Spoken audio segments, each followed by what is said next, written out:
So here's the Avid lockdown tripod in its compact form. What I tend to do is put, to stop the legs come apart, I just put elastic band around here to hold them together. On the top you've got a screw thread. As you can see in here, look, I've got a quick release connector. You've got the hook in the center, and then the legs are all adjustable. So basically just flip them up,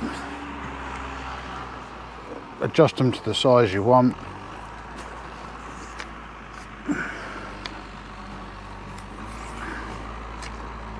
And then spray it out to what you want.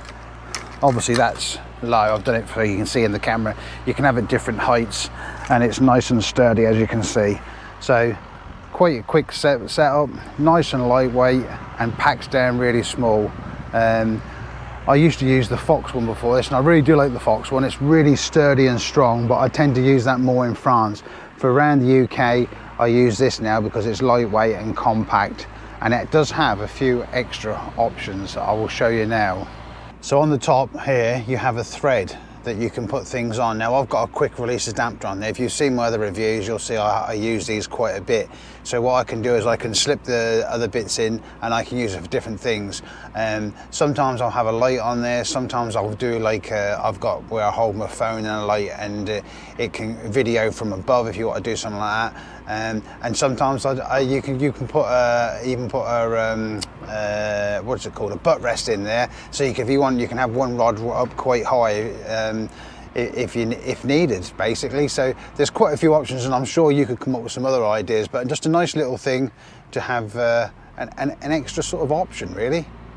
So here you can see I've got my Rhino beam snapped in here with a Rhino beam light and a phone. So if you want to do self takes, you just slip it in. I'll show you from here, and do self takes. So as you can see here, I've just set this up purely for the camera so you can see how it is. I've got a rod on it with a Delkim D-lock system on the quick release connector, just so you can see that you can actually use it for a rod pod if you needed for just one rod.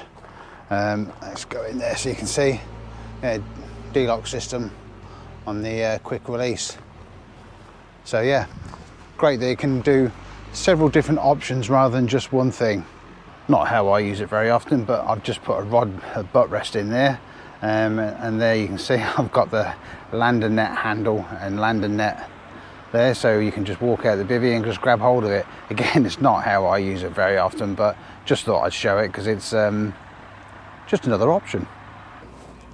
Right, so when you buy it, basically what you can do is, here you have on each leg a little Allen screw that you can adjust the tension, so you can have it sort of looser or a bit stiffer depending on what you want to adjust the legs. I've got mine just stiffened up a little bit, not too much that when you clamp it, it cramps the tube, but enough to hold it, so if you get a decent sized fish, it can hold it. So it's just a little tip there, because sometimes they come loose, sometimes they come too stiff, but you can adjust them to suit what you want.